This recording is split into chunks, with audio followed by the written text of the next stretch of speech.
Welcome to Wellbeing Wednesdays with Harbinder Narula. Today, my guest on the show is a gentleman who's marrying wellness with the most modern technology. My guest today is Sajeev Nair, who's a business leader in diverse walks of life. He's a serial entrepreneur, he's an inventor, he's authored 5 books, he's a corporate consultant, and he considers himself as a biohacker, someone who's evangelizing the concept of wellness, marrying it with the most modern technology of blockchain. Sajeev Nair is a founder and chairman of the innovative health tech startup called VRoots, and he's also running a corporate consulting firm called Brahma Learning Solutions, and also has founded first blockchain-based healthcare metaverses in the world, and he calls it Limoverse. So welcome, Sajid, to BW Healthcare and BW Wellbeing. You are a serial entrepreneur. So my first question to you is, how did you move from being a trainer and a performance coach to making products for well-being and now wellness ecosystem based on blockchain? What's been your journey? All right. I think you have narrated it well, the entire journey.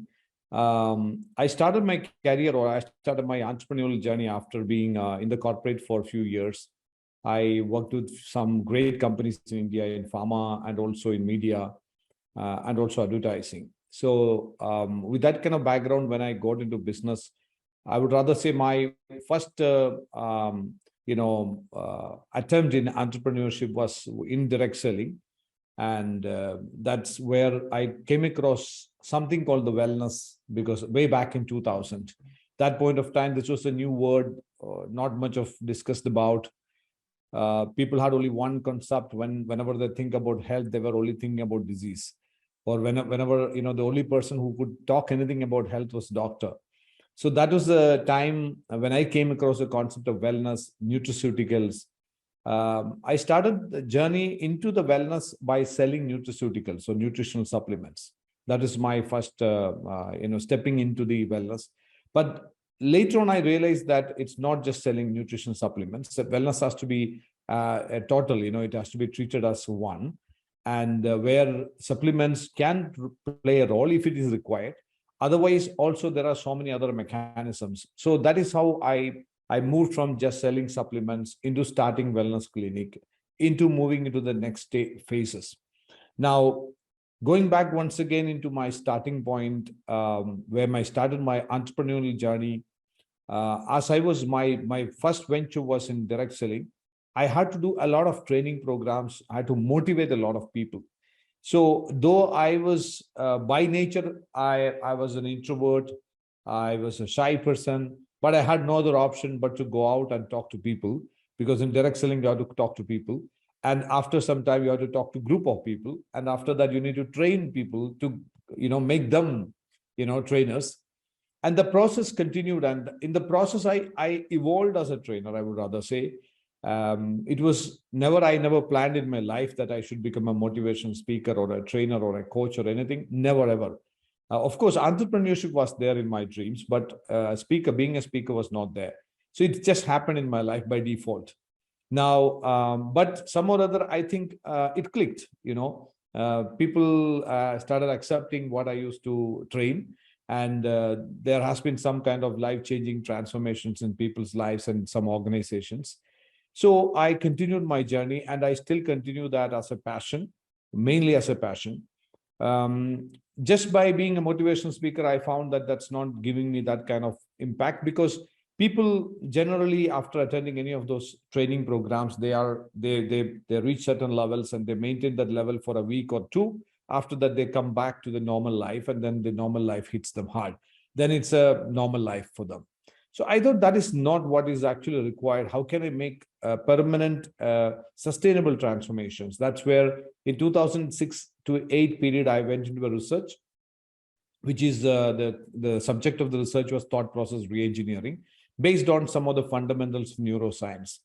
Because I've got good connections with many medical practitioners in the wellness space. So they helped me to, and I became very curious about knowing more about the brain and how it functions. And it was quite an exciting journey.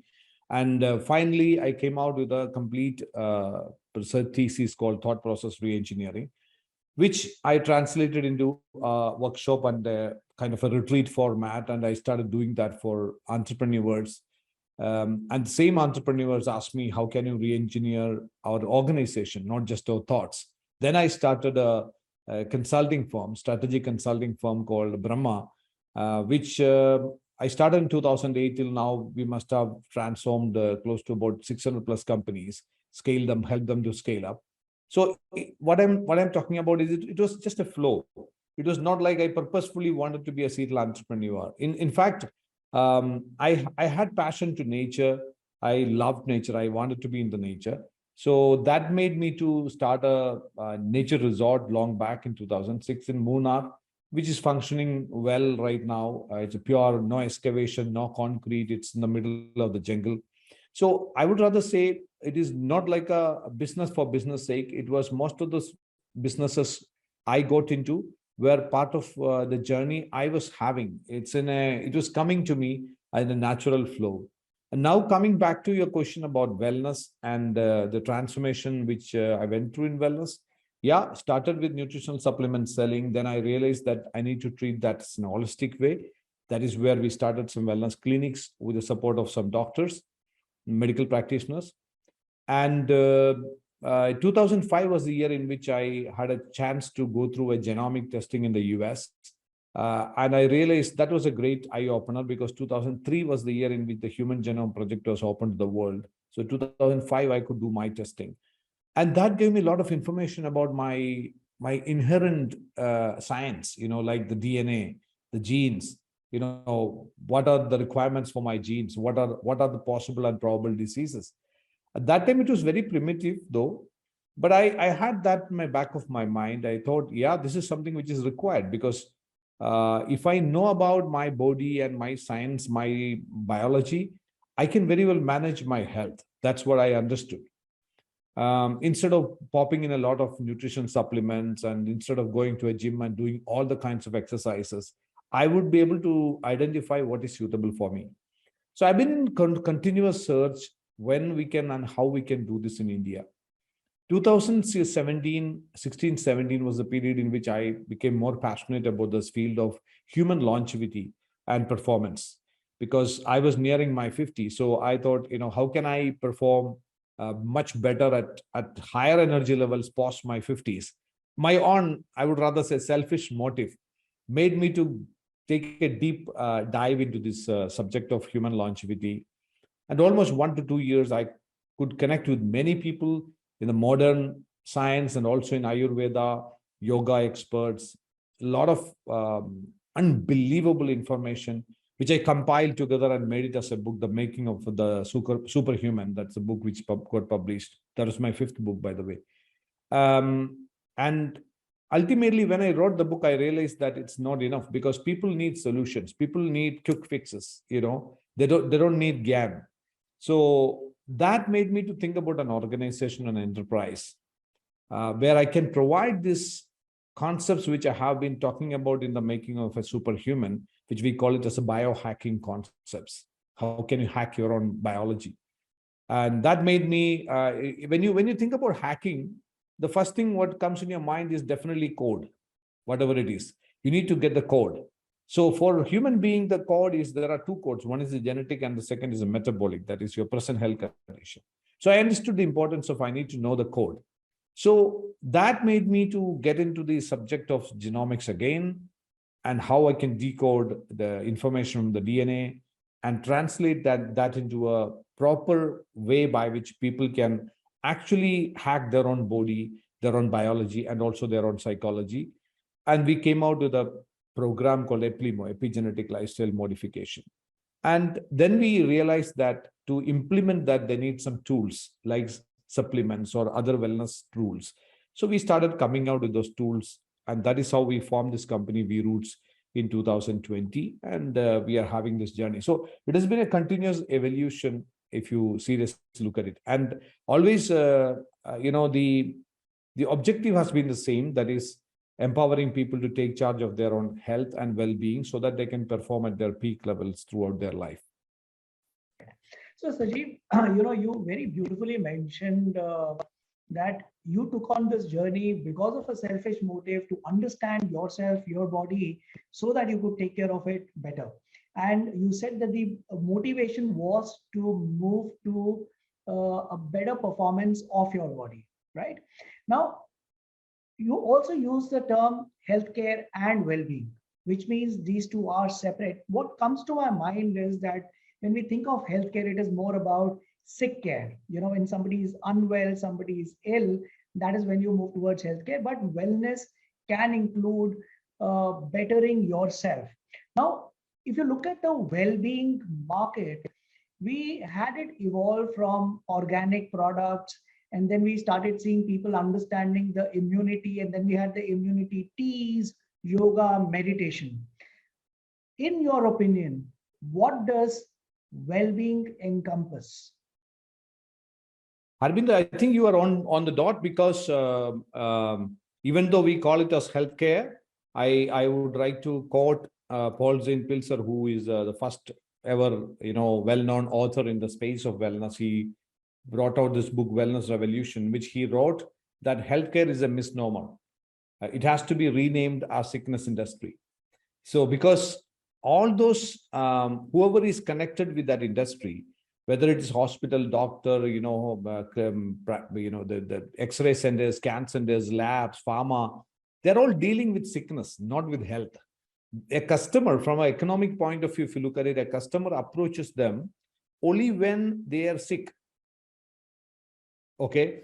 So it is not by choice.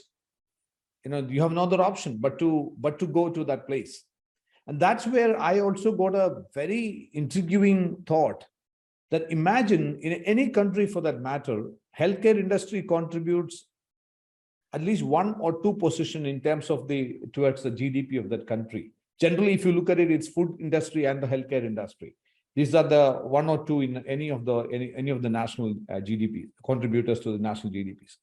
Now, and interestingly, they complement very well, because if the food industry performs bad, the healthcare industry goes good. This always complement. And actually, it is a defects in the food industry makes the healthcare industry to grow.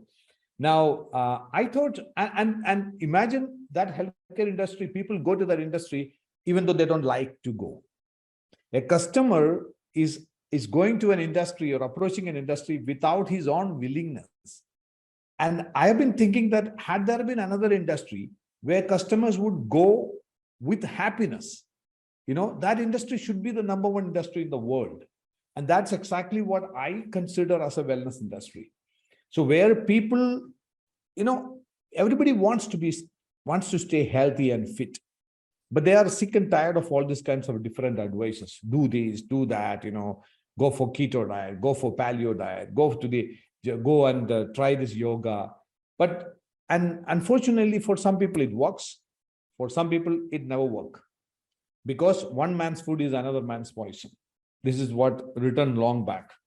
So a specific fitness regimen which is good for somebody can actually damage somebody else, which you are seeing right now every day on the gym floor. People are dying.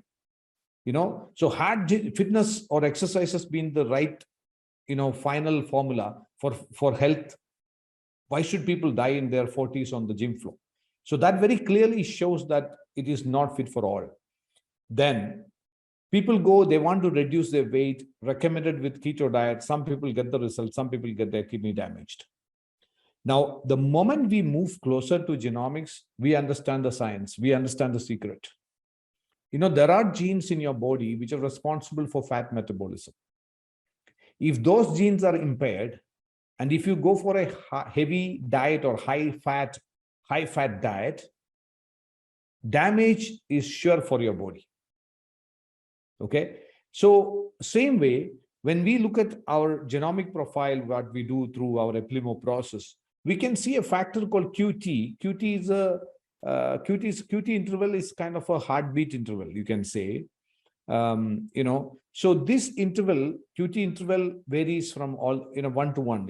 In my case, it may be different from that of yours. But the people who are having a prolonged QT, that's not a disease, by the way, it's only a genetic condition.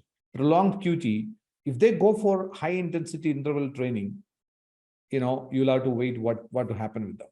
So what I'm talking about is the definition of well-being is completely getting changed. It is good that the last 20 years, especially a country like India, people have become very, very health conscious. I'm sure that that's why people like you have started this venture, because that's the way things, your talk shows, the wellness days, all those shows that how much of progressive and positive movement is happening in the space. At the same time, if you look at it, people are going to the gym, but they should realize that when you are leading a normal life, it's okay. That is what I always say. If you're getting into a wellness program, better you be careful.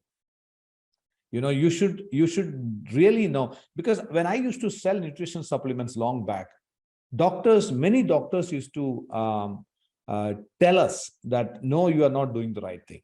It is not that everybody require all the vitamins. That time we thought doctors are against, doctors are just talking against us. Now, once you understand the science, you realize that, okay, when doctor prescribes a medicine, he has done some diagnosis, and after that he's prescribing the medicine. But when you are taking into a wellness program, whether it is a exercise regimen or a supplement or whatever it is, have you done any diagnosis for that? Do you really know that that is what is required for you? Is cardio exercise good for you or bad for you? So there is mechanism right now. There is science available to do that. So now I think wellness, the awareness is good. The consciousness is good.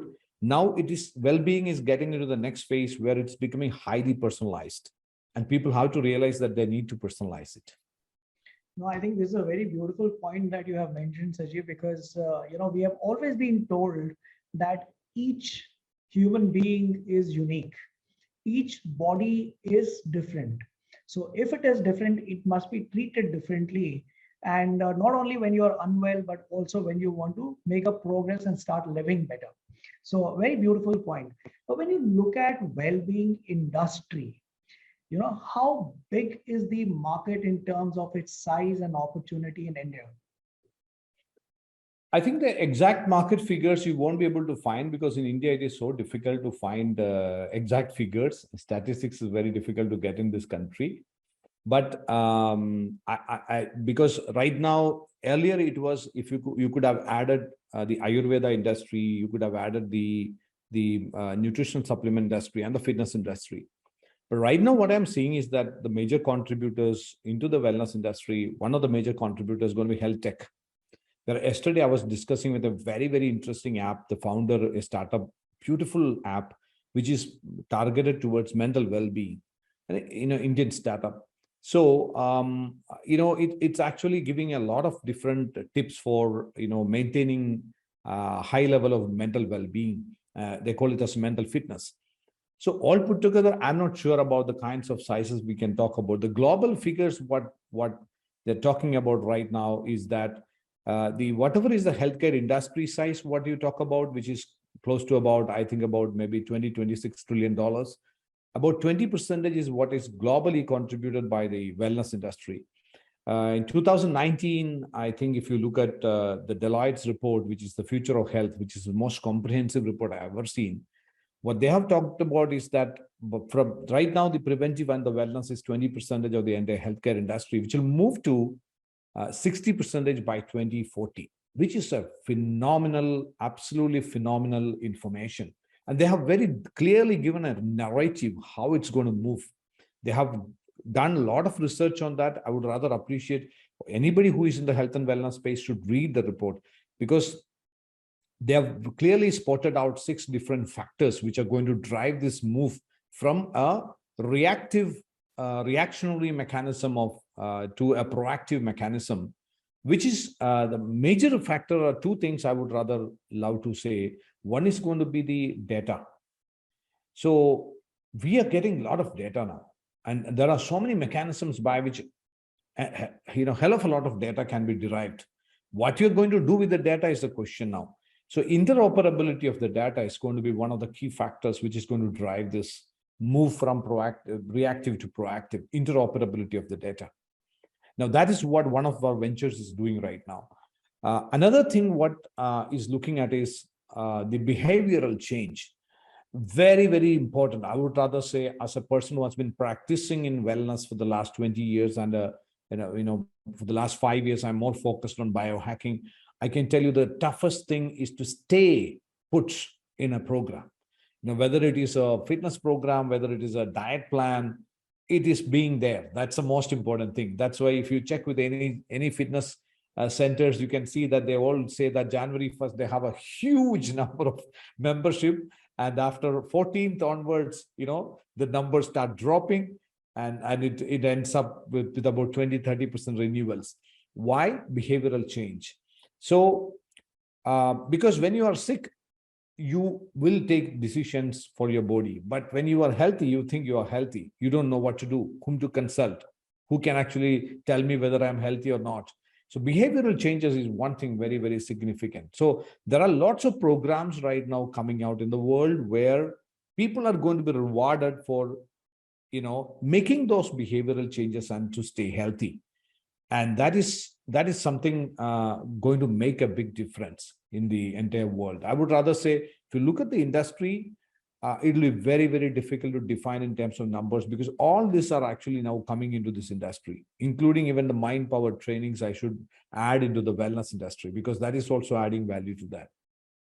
You're absolutely right. I think, in the first answer itself, you had mentioned that, healthcare is when you are unwell and you are forced to go to a practitioner unwillingly, and wellness is when you are going willingly. Yes. So we are moving from a reactionary to a proactive approach towards, wellness.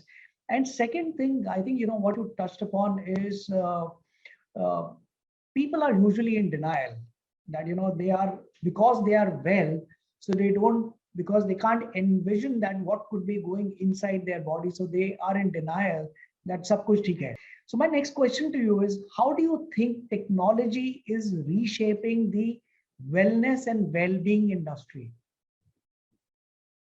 I think technology is going to create the major move, the move which I said from a reactionary to proactive, where technology is going to play the major role. Because the only one way I can maintain good health is if I know what's going on in my body.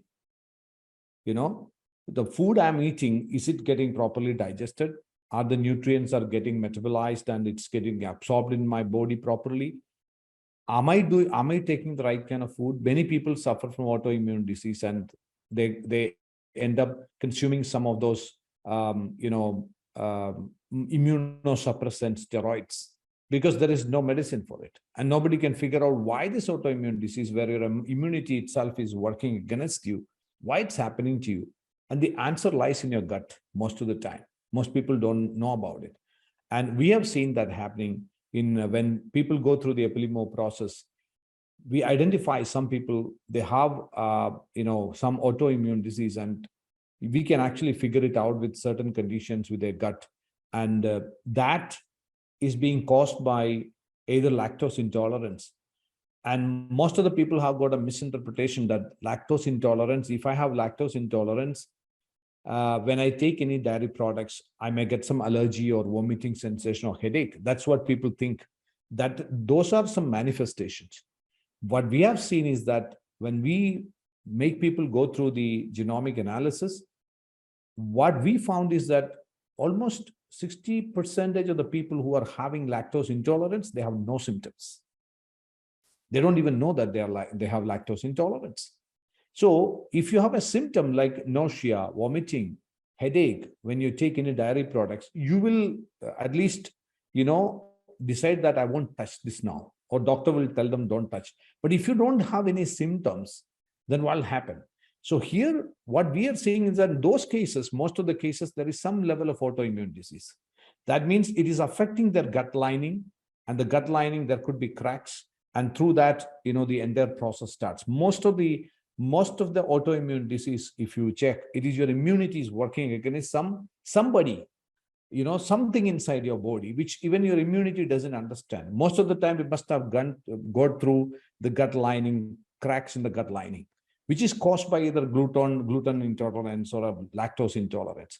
So the critical factor is now, without technology, you cannot identify all this. Okay, earlier, yes, of course, Ayurveda had great science in terms of the Vata, Pitta, Kapha analysis.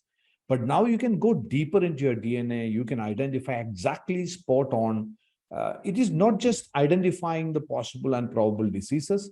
More than that, it is correlating. That is where our services, the Ep-11 services, come in. We are not just doing a genetic analysis. We are not giving that. We are actually doing a lot of correlation using machine learning and artificial intelligence. So this can give a person a highly personalized lifestyle modification plan for a person. That's one side. So genomics is making a major advancement in terms of helping people to stay healthy. One. Two, artificial intelligence is providing actual accurate data based on previous data or the available data. They are creating, real intelligence, which can help people to take decisions on what to eat, what not to eat, what kind of food, what kind of exercise suitable for me. That's two. Number three is the wearables. The wearables are playing a major role where you can actually, this is called, I call it as a quantified self tools. You can quantify yourself, in terms of many things, how many calories I have taken today, or how much calories I have burned today, how many steps I have taken today. So you're quantifying. These are called quantified self tools, and that is also technology's adoption. And third thing is, definitely with the help of blockchain technology, we can actually use all this data and come out with solutions which can make significant positive behavioral changes in people's life by rewarding people for healthy habits. And if I talk about technology, there are many things like right now, neurofeedback systems have come in where even you can change the frequency of your brain. Suppose if you want to change your mindset, you can actually, using neurofeedback systems, you can change the frequency of your brain. Using PEMF, which is a biohacking tool, you can induce sleep immediately.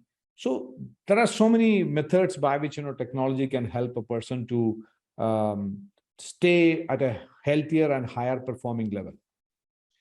You know what, Sajid, you have used this word biohacking repeatedly. And so what exactly is biohacking, and how did you get into this?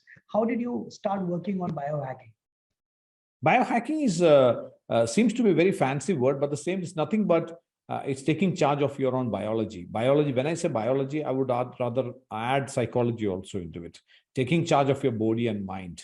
So when you talk about taking charge, means you should know exactly what's going on in your cells. You should know exactly what's going on in your gut. You should know what's going on in your brain. And once you have that information, then you know exactly how to tune yourself. You know how to tune your laptop, how to tune your engine of your car, but you have no idea how to tune your body and your mind and your brain.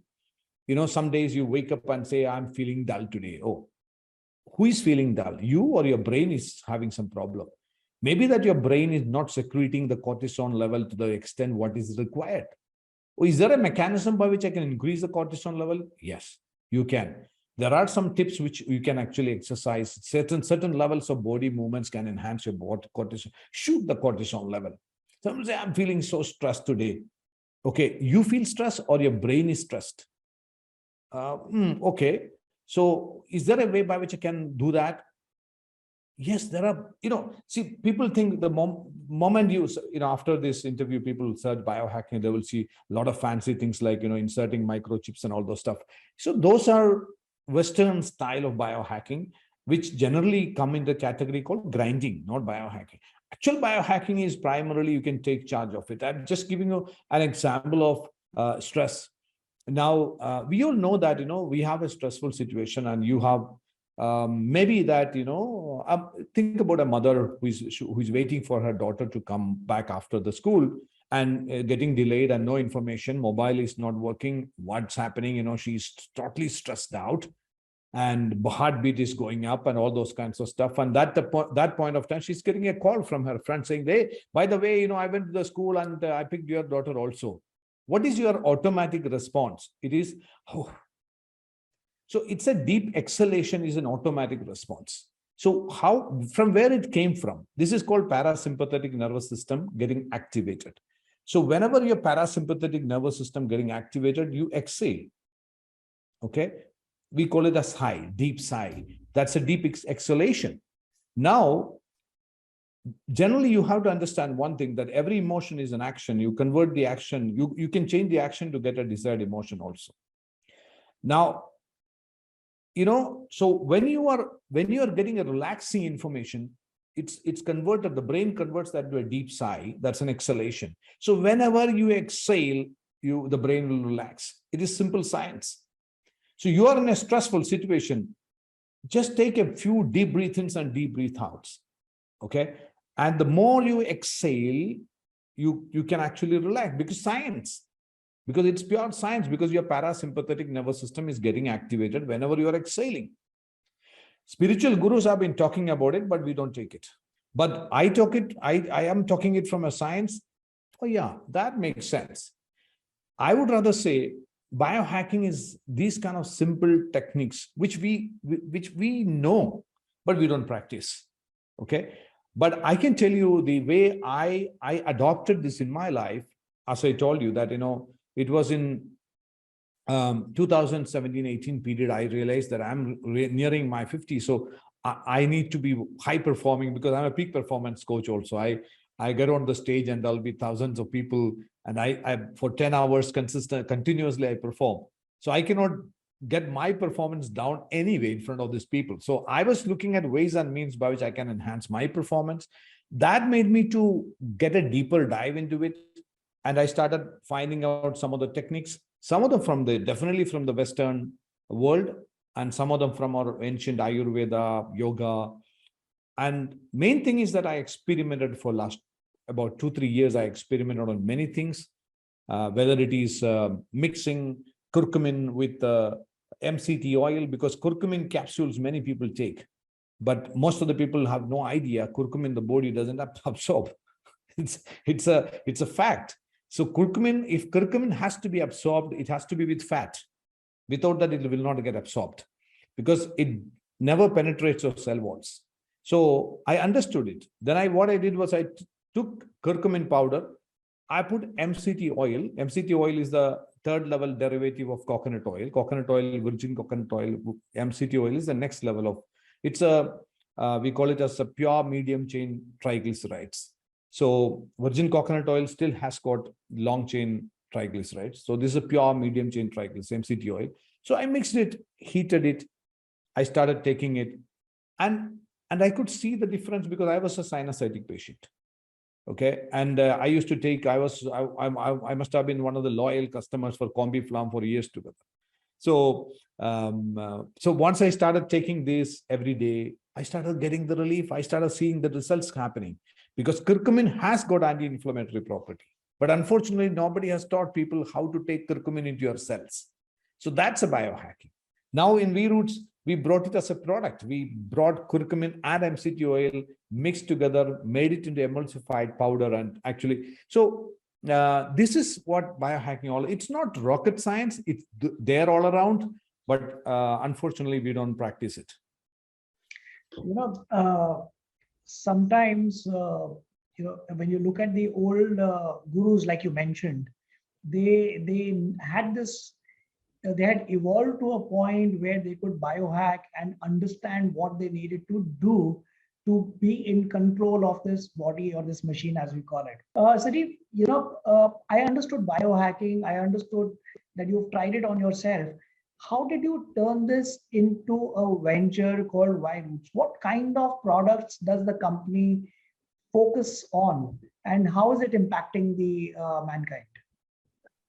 VRoots, as the word say, we means life, and roots is roots of life. So VRoots, as I told you in the beginning, it evolved. It was not like an venture. We just wanted to start a business. So this was providing solutions for people, help them to biohack, help them to personalize their health and well-being.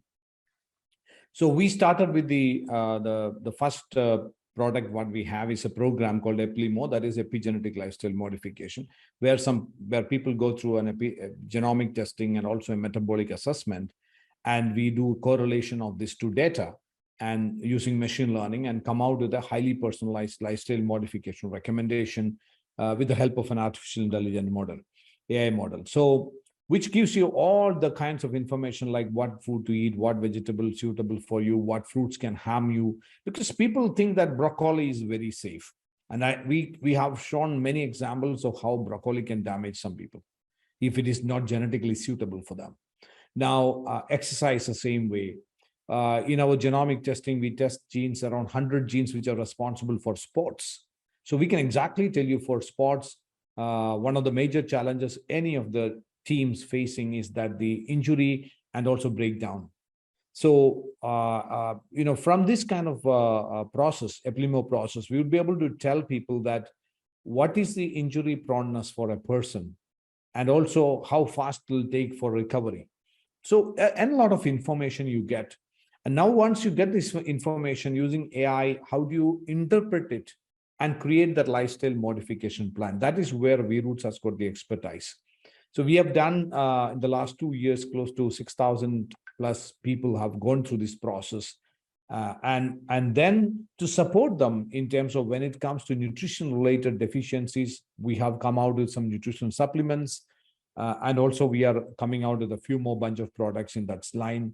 So we are more of a personalized health company, personalized wellness company, rather than a general broad wellness company, selling out so many supplements. Now we are very, very focused on this, but we understand that this was the need of the hour, and people have accepted it because our target group is very focused. That is people who are health conscious. We just need to ask a few questions to people, those people who are going to the fitness programs. Have you really done some analysis before you joining for this kind of a program? Or are you just doing it just like that? It's your body, it's your heart. Be careful about it. So it has been a very clear-cut target group.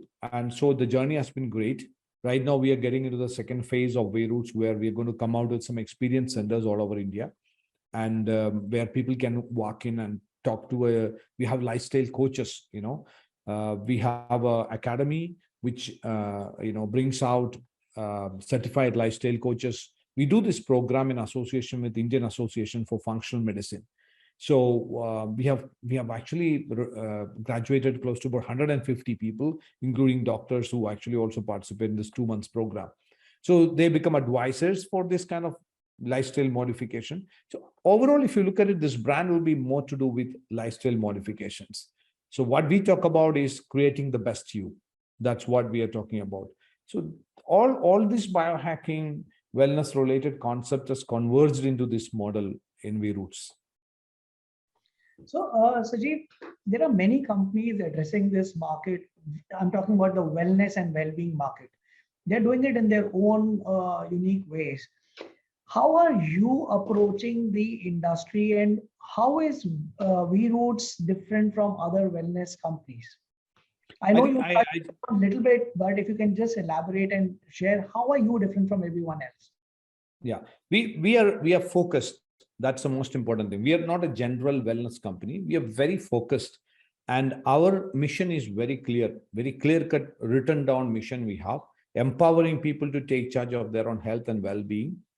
That's the most important thing, so that they can live a long, healthy, productive life and perform at peak levels in all areas of their life. So performing at peak levels has been our key subject, okay? And for which the science, what we are using is any science which can help people to personalize their health and well-being, okay? Which could be genomic science, it could be epigenetic science. In future, it could be something else. So the science, the technology, the product may vary, but we still focus on the cause, the why factor, and there is a reason for it. You look at India. India is the youngest country in the world right now. You must be knowing the average age in India is around 30. So that means, you have, just like in 1970s in America, they used to talk about baby booming period, because in 1970s, the average age of America was around 28. So they knew that the next 25 years to 30 years is going to be the peak earning years for the maximum number of people. Exactly the same place we are in right now. Okay, because India's average is 30. That means the majority of the people in India would be, they are going to have their peak earning years for the next 20 to 25 years. Beyond politics and beyond anything else, I would rather say this is one factor which can make India a superpower in economics. Now, question is, what happens after 20 years? What happens after 30 years? Now you go back to Japan. Countries like Japan or any of the Southeast Asian markets, which has got a huge aging population or aged population. Their average life expectancy, the age at which people die, is crossing 90. And by 50, in their 50s itself, majority of the people are contracted with one or other lifestyle disease, and the government has to support their entire sickness. And the governments are bleeding because of that. Now, think about the situation in India, where after 20 or 30 years, this population, which is a major chunk of the population, they're going to touch their 60s. And, imagine a situation where we can make them productive for another 20 years. That will make a huge difference in terms of the economic perspective of this country. That's what I would rather say any wellness company or wellness venture should be looking at. How I can, because living long is not a great thing right now, because India's average life expectancy was 69, right now it is 70, by 2025 it's going to be 75. But the question is that, are people living long or dying long? Okay, because of the advancement in medical science, you are contracted with a lifestyle disease at the age of 40, and your death is extended for another 20, 30 years. That's all. Now, how about, you think about yourself, Harbinder. You must have spent your first 25 years in your education, okay, and you learned. And after that, you started experiencing, through different jobs, and, you started learning and experiencing. So learning, experiencing. And by the age of 45, 50, that's the time you got it. Now you understood that this is what I'm good at. This is where I can make my contributions. And you have got the knowledge, you have got the experience. And by that time, if your health is gone, all the effort what we have put for the first 50 years is gone everywhere. So I would rather say, the most important thing a country should be looking at is that, how can I make people at the age of 50 and above highly productive, highly energetic, and highly contributing, at least for the next 20, 25 years, so that the nation and the society is benefited. So what we are looking at is, we're very clearly focused on this point. That is why I said that we are personalized health. Why? That is why in our mission statement also we have written like this: empowering people to take charge of their own health and well-being, so that they can live a long, healthy, productive years, contributing their best to the society and the nation at large. So that's why I'm saying that we are very focused. That's the difference between a normal wellness company. You have mentioned that you focus on peak performance, and I know that you also have an event called Rise Up that you do. How is it linked to biohacking, and what is it that you do in that event? Yeah, I would rather say that, one of the reasons why I learned biohacking is because I wanted to continue doing Rise Ups for next at least a decade, because that's all about peak performance. And we are in biohacking. I'm teaching people about and making people practice about how somebody can attain high energy levels throughout their life, throughout the day, right from the morning till night. So for which some techniques are required. That's where the biohacking comes into play. So in Rise Up, many of the techniques what we are applying, of course, I'm applying many techniques connected to neuroscience.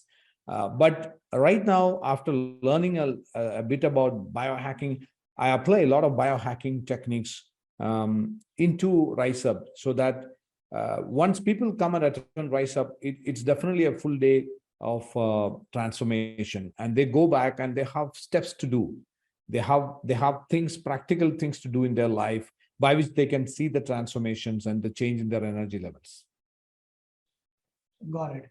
And you also mentioned, Sajeev, something called Ep-11. So I understand it's some kind of a genetic testing, but there are so many companies now doing genetic testing. How is Ep-11 different from what the genetic testing that we see normally? Yeah, that's a good thing in India, which is happening is that many companies are coming forward with the consumer genomic testing because it's a very new thing for India. Even globally, it is a new thing. See, most of the brands, what is there in the market, most of the companies, what they're offering is a genetic testing or we call it a genomic testing, and a report and a recommendation and a counseling. What we are offering is that we are not offering a genomic testing. We are offering a program called personalized lifestyle modification plan. So this personalized lifestyle modification plan starts with the genomic testing. That's all. So we make you go through a genomic testing. It's a do-it-yourself. We just need about 2 ml of your saliva, and then from there the journey starts. Your DNA is decoded. That's being done by advanced genomic labs.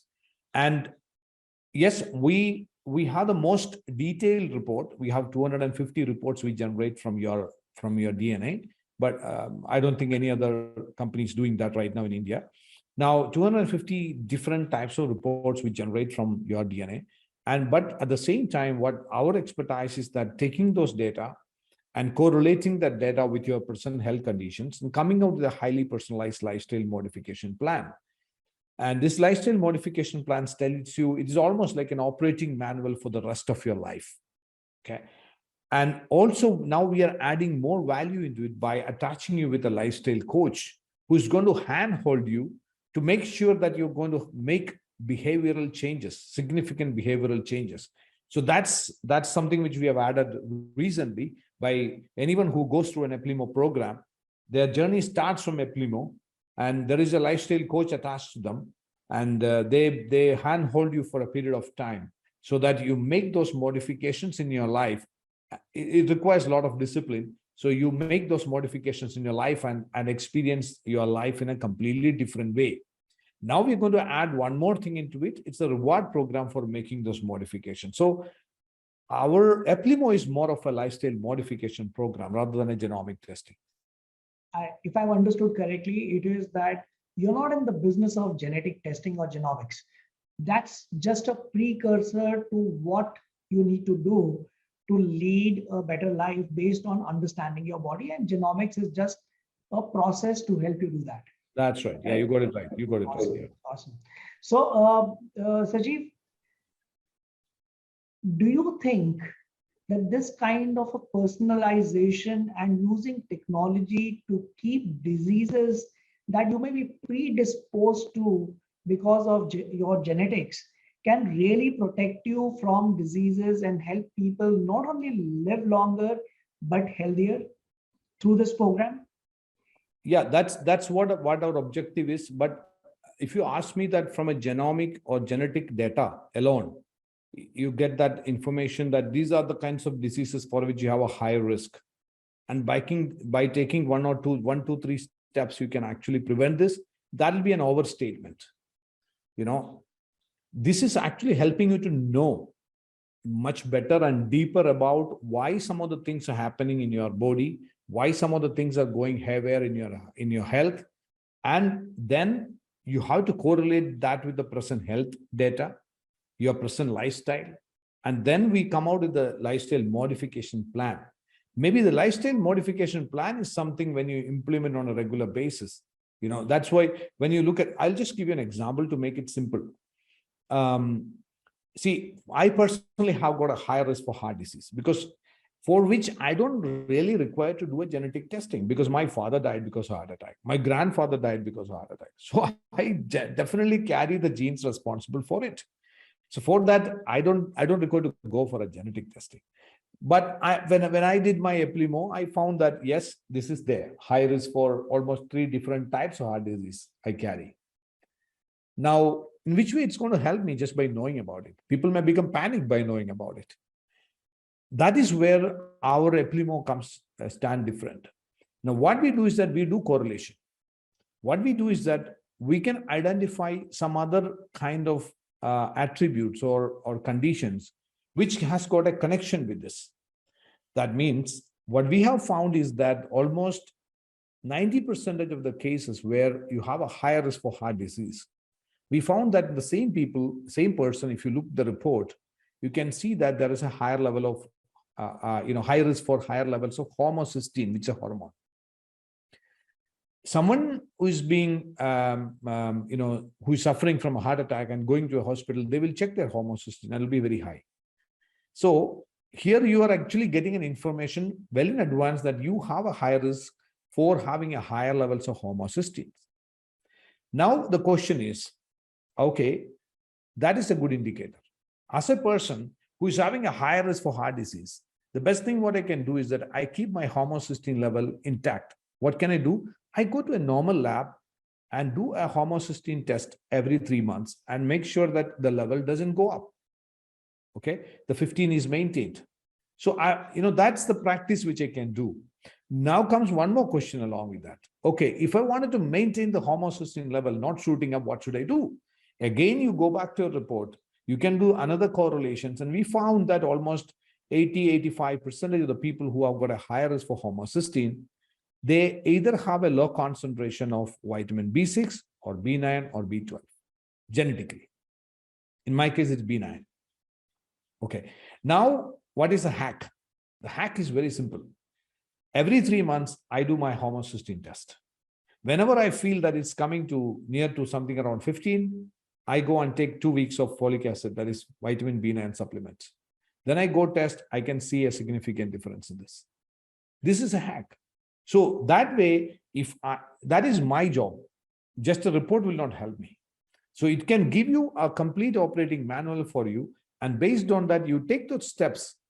It's always better than every 3 months you do the test, go to a lab and do the test and take some folic acid if it is required and control it, rather than getting a heart attack and getting admitted in a hospital and having your life ruined and getting your angioplasty and all those kinds of stuff. So that's why I always say that wellness is always cheaper than illness. Got it. Got it. I think that's very beautifully you explained to an example. Now, Sajeev, you're also doing something called Limoverse, which is building a tech-based venture.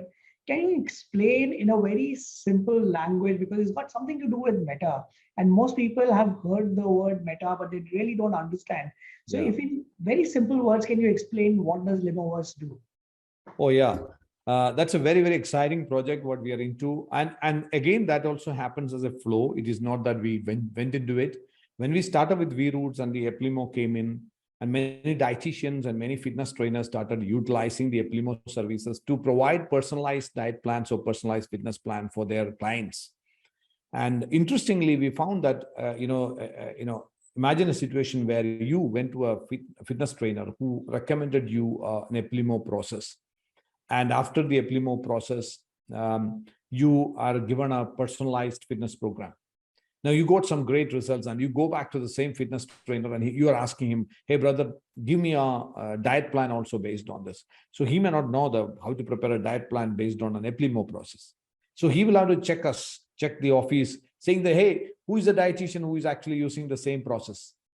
Then it became a process, this became a complicated issue with us.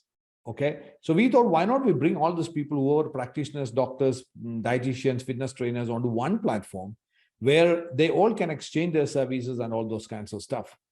So we thought of an aggregator model like an Uber model or a bookings.com kind of a model. That was the time our technology team came up with the idea that, hey, we are moving from Web 2. At that point of time, why do we want to invest on Web 2? So that I'm not a technologist, so I started learning about it.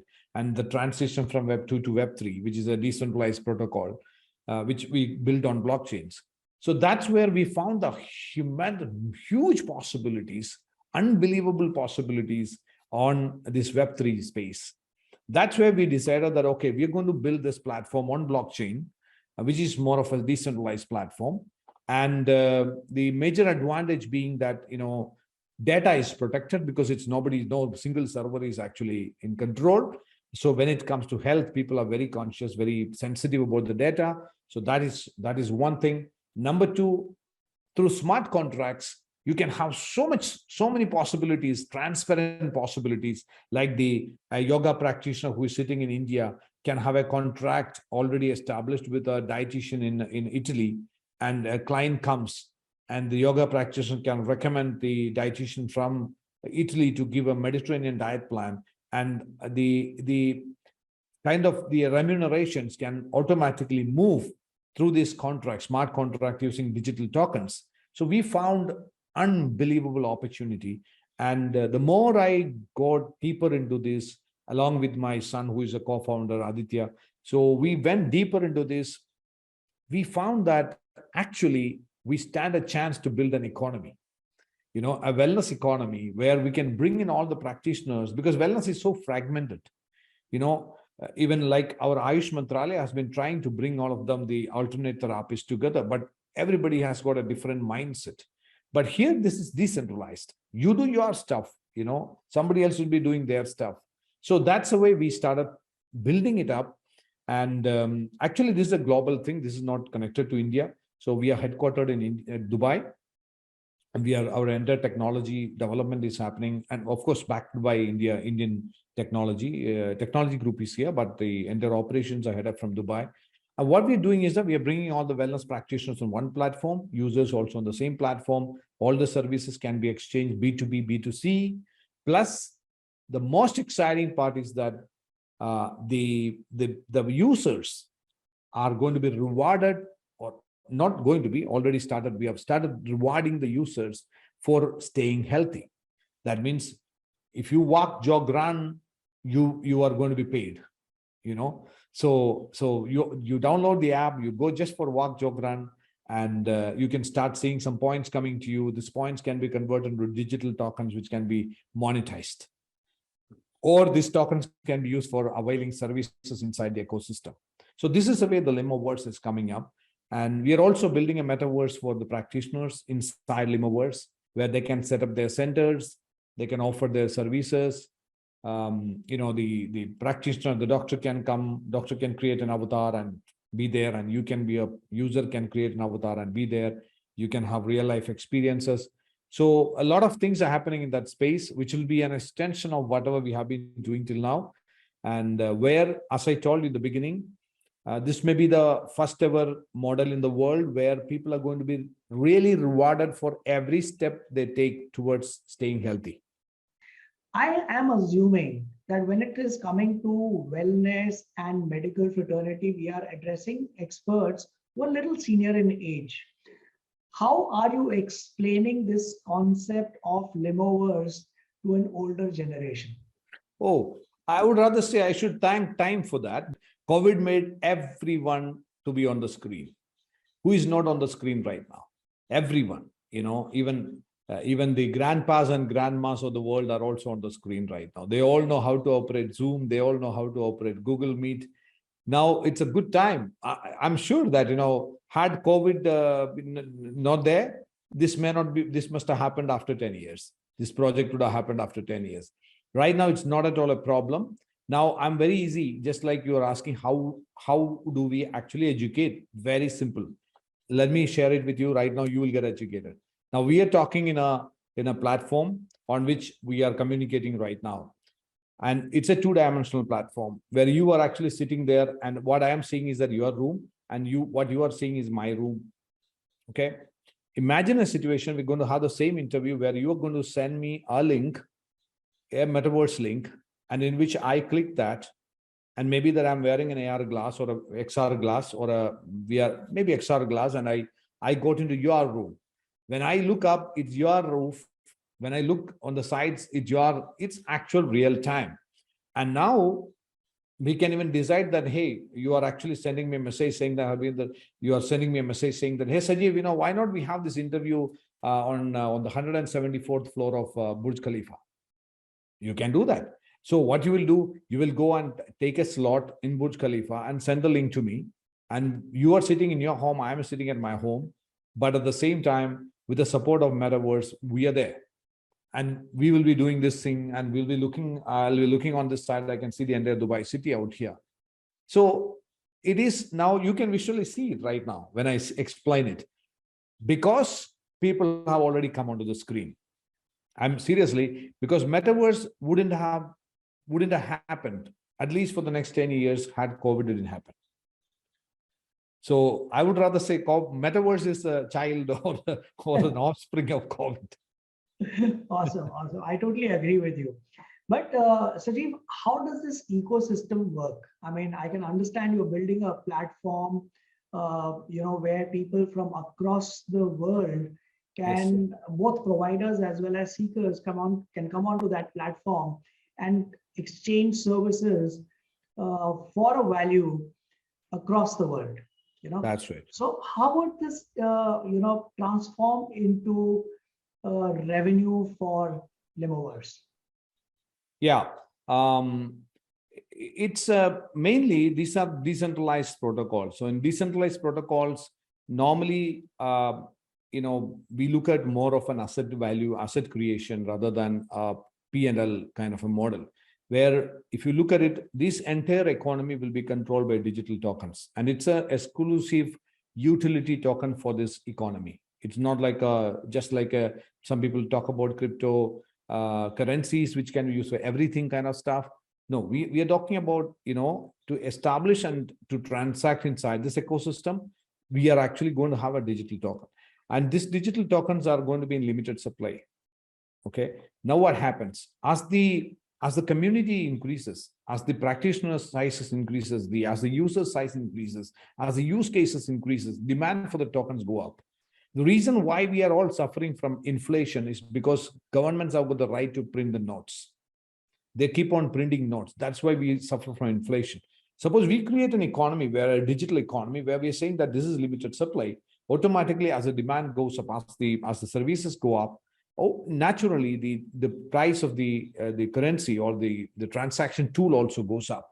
So that is one thing which we are seeing as a major thing, where the people who are going to hold these digital tokens are going to, at the end of the day, going to benefit a lot. One.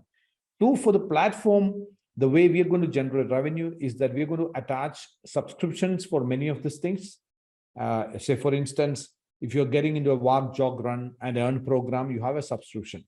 Okay. But this subscription fee also we are converting into an asset. It is not like you paid a subscription fee and after that, you're not going to get anything in return. You must be getting the value. You must be getting that service in most of the cases.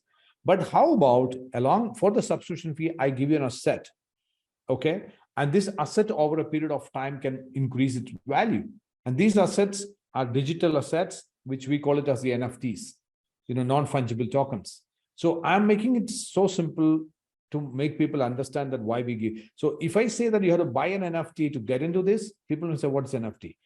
Subscription is something which people know about. So we're converting that subscription into an NFT and we are giving it as an asset, which is a digital asset, an NFT.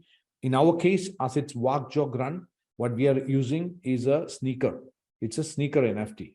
So you go to our website or the app, the Limoverse app, which is there in the iOS and also Android, you can see those NFTs. So buy the NFTs, participate in these programs, start earning the tokens, Limo tokens, and you can monetize it. So the platform is benefited from these NFT or the subscription tokens. Got it.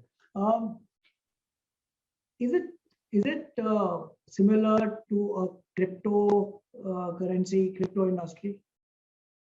Cryptocurrency, when you say, or crypto coins, generally coins are the ones which are there, to support the layer one platforms, like, the Ethereum, the Polygon. So these are technology platforms. And to make anything happen in a blockchain, you need to have a digital token. Without that, it doesn't work. I have seen some economists making comments like, blockchain is fine. We are against crypto. It's a very stupid statement. You cannot run a blockchain without a digital token, because if you wanted to accomplish any smart contracts, you need to have a digital token running inside this. Now, the question is, do you want to trade that token or not is a different issue.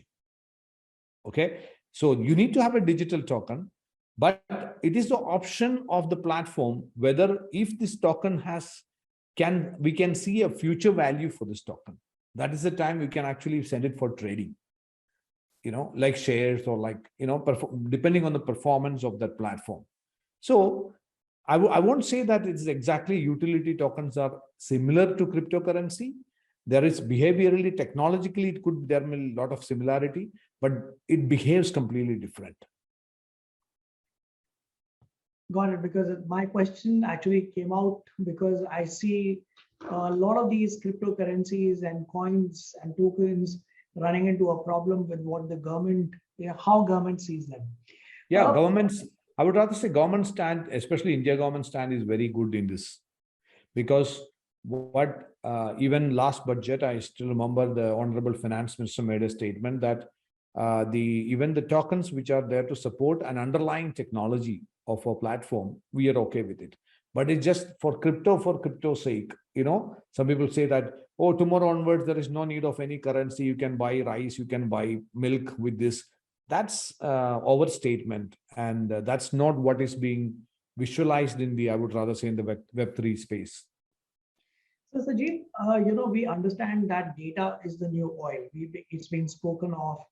And at the end of the day, when you're focusing on blockchain, you're playing with data.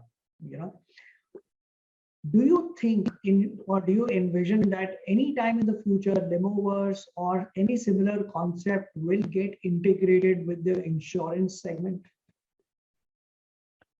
Here in our case, we have a system, especially when it comes to, we haven't started doing that, but still once we are going to integrate the Limo also into the blockchain. We're going to give each user a private block. There is something called a private block for which he will be having the private key. So the advantage is that nobody else in the world has got an access to that data. Okay, so the beauty is now you and everyone in the world knows that the huge health data which is being gathered from hospitals and diagnostic centers being sold for billions of dollars. I think the health data storage industry itself is going to be $47 billion in 2025. So and the consumer like us, we don't get anything. The user never gets anything.